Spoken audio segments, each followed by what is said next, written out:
మోకాల నొప్పులకు ఎటువంటి సర్జరీ లేకుండా ఎపియాన్ పెయిన్ క్లినిక్ అందిస్తున్న అత్యాధునిక చికిత్స. Welcome to our channel. ఈరోజు మనతో పాటు ఉన్నారండి ఎండి ఆయుర్వేద డాక్టర్ టి మహేష్ బాబు గారు. సార్ ఈరోజు మనతో ఎందుకున్నారంటే ఈ మధ్య కాలంలోనే కాదండి, చాలా ఏళ్ళ నుంచి, అంటే నియర్లీ ఒక 10 years నుంచి మనం చెప్పుకోవచ్చు.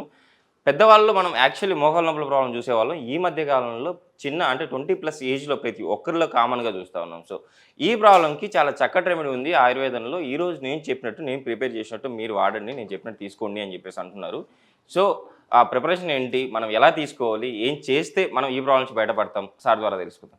నమస్తే సార్. నమస్తే అండి. సార్, మోకాల నొప్పుల ప్రాబ్లం, ఈ ప్రాబ్లంకి మనకు మామూలుగా ఆమ్దమాకు, at the same time flax seeds, అవిసె గింజలు, ఈ రెండింటితో పాటు కొన్ని కాంబినేషన్స్ ఉన్నాయి. దీన్ని నేను చెప్పినట్టు మీరు తీసుకోగలిగితే షూర్గా ఈ ప్రాబ్లం నుంచి బయటపడతారు అని చెప్పేసి అంటున్నారు. సో అది ఎలా సార్? సో ఇప్పుడు నేను చెప్పబోయేది ఏంటంటే, మీకు instant pain relief. Okay sir. అంటే మీరు ఆ ట్యాబ్లెట్ వేసుకోవడము, లేకపోతే ఆయింట్మెంట్ రాసుకోవడము, లేకపోతే స్ప్రే కొట్టుకోవడం కన్నా కూడా మీకు అప్పటికప్పుడు నొప్పి తగ్గాలంటే ఇలా చేస్తే కనుక సరిపోతుంది. ఆ తర్వాత మీకు ఉన్న ప్రాబ్లమ్ని సాల్వ్ చేసుకోవచ్చు. కాబట్టి ఫస్ట్ నొప్పి అనేది మనకి చాలా ఇంపార్టెంట్. ఎందుకంటే చాలా బాధపడతాము అండ్ అస్సలు తట్టుకోలేము, నిద్ర పట్టదు, ఇంకా వేరే ఏ పని చేయలేము, ఈవెన్ అడుగు కూడా వేయలేము.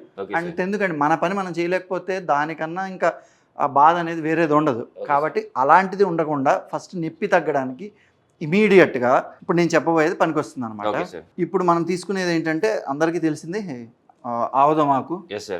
సో ఈ ఆముదమాకు అనేది మనకి కట్టులా కట్టుకోవడానికి ఉపయోగపడుతుంది. నెక్స్ట్ ఇవి అవిసె గింజలు. సో అవిసె గింజలు అందరికీ తెలుసు, ఫ్లాక్ సీడ్స్ అంటారు, లిన్ సీడ్ అంటారు. సో అందరూ గుర్తుపట్టగలరు వీటిని. చాలా మంది, అంటే ఈ మధ్య కాలంలో నేను చాలా మంది గమనించింది ఏంటంటే ఫ్లాక్ సీడ్స్ వాడితే వెయిట్ లాస్ అవుతారు అని చెప్పి. అవునండి, అవునవునండి. అది ఎక్కువగా వాడడం అసలు అంత మంచిది కాదు.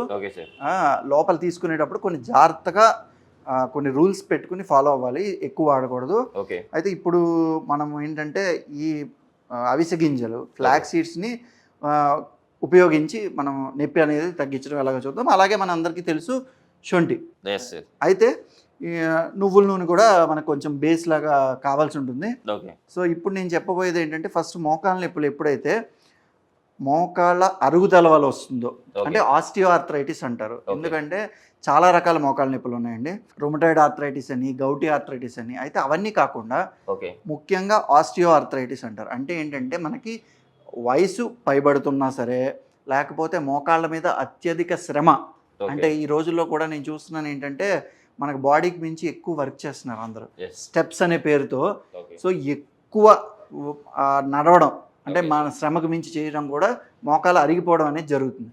సో అలా అరిగిపోయినప్పుడు కానీ, ఏజ్ వల్ల కానివ్వండి, వేరే ఏదైనా ప్రాబ్లం వల్ల కానీ అరుగుదల అనేది జరిగినప్పుడు నొప్పి ఏదైతే ఉందో, అండ్ ఇంకొకటి ఏంటంటే మనం కాలుని ఇలా జస్ట్ ఇక్కడ పట్టుకుని ఇలా ముందుకి వెనక్కి అంటే నొప్పి అనేది వస్తుంది, సౌండ్ వస్తుంది, నొప్పితో టక్ టక్ సౌండ్ అనేది వస్తుంది. సో ఆ సౌండ్ కూడా మనకి రిలీఫ్ అనేది తగ్గుతుంది అనమాట. లోపల అంటే గుజ్జు ఉంటుంది కదా, ఆ గుజ్జు అరిగిపోవడం వల్ల సౌండ్ వస్తుంది అనుకుంటా. కరెక్ట్ అండి, కరెక్ట్. ఇప్పుడు మన మోకాలు అరిగిపోవడం అంటే ఆ మోకాల్లో ఉండే గుజ్జు ఏదైతే ఉందో అది అరిగిపోతుంది. సో అది అరిగిపోవడం వల్ల ఏంటంటే రెండు ఎముకలు డైరెక్ట్గా ఇలా కదులుతున్నప్పుడల్లా ఇలా రాసుకుని ఫ్రిక్షన్ అనేది ఫామ్ అయ్యి సౌండ్ అనేది వస్తుంది. సో అదే సౌండ్తో పాటు నొప్పి అనేది కూడా కలుగుతుంది అనమాట. సో అలాంటి కండిషన్లో ఇప్పుడు నేను చెప్పబోయేది చాలా అద్భుతంగా పనిచేస్తుంది. సో ఫస్ట్ మనం ఏం చేయాలంటే, ఈ అవిసె గింజలు డైరెక్ట్గా ఇలా తీసుకుని నీళ్ళల్లో మనం కనుక వేడి నీళ్ళల్లో పెట్టుకుని ఇలా బాయిల్ చేసుకున్నా అది కొంచెం ఒక మ్యూసిలేజ్ అంటే జిగురులాగా వస్తుంది అనమాట. సో దాన్ని అలా చేసుకోవచ్చు. లేదు అవిసె గింజల పొడి కొంచెం రోస్ట్ చేసుకుని అవిసె గింజల పొడి చేసుకున్నా పర్వాలేదు. సో అలా అవిసె గింజల పొడిని కానీ, ఇలా అవిసె గింజల్ని దాని నుంచి వచ్చే జిగురుది కానీ రెడీ చేసుకుని, నెక్స్ట్ శొంఠి అండి.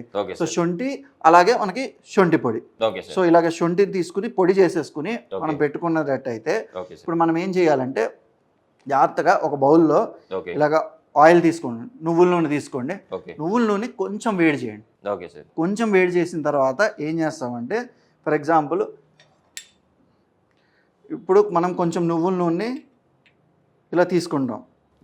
తీసుకుని ఈ కొంచెం శొంఠి పొడిని, అంటే మనం ఎంత ప్రదేశంలో ఇది అప్లై చేయబోతున్నామో చూసుకుని దాన్ని బట్టి మనం తీసుకోవడం. సో దీన్ని మొత్తం మనం మిక్స్ చేసేస్తాం.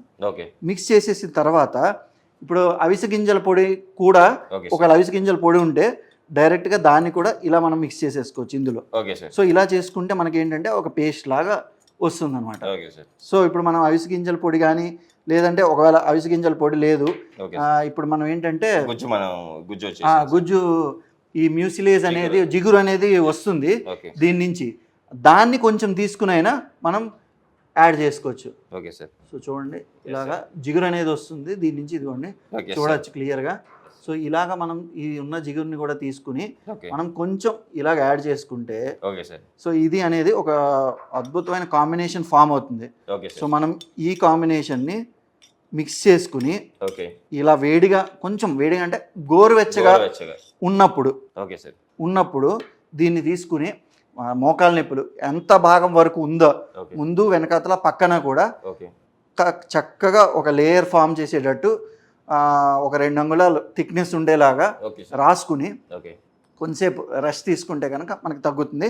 అయితే రాసుకున్న తర్వాత మనం ఏం చేయాలంటే ఆముదమాకు తీసుకుని, సో ఈ ఏదైతే ఇలా ఈ పేస్ట్ ఉందో దాన్ని మనం డైరెక్ట్గా ఫస్ట్ దీన్ని అయితే అప్లై చేసుకుని తర్వాత మళ్ళీ ఈ ఆకు మీద మొత్తం సమానంగా మొత్తం అన్ని ఎడ్జెస్ కి ఈక్వల్ గా డిస్ట్రిబ్యూట్ అయ్యేటట్టు రాసేసుకుని ఆ ఆకుని దాని మీద పెట్టుకుని నార్మల్ మన బ్యాండేజ్ లాగా కానీ ఏదైనా అంటే కదలకుండా ఉండడానికి కట్టేసుకుంటే కనుక ఖచ్చితంగా మనం మీ తర్వాత మీ పనులన్నీ చేసుకోవచ్చు, ఏం ఇబ్బంది ఉండదు.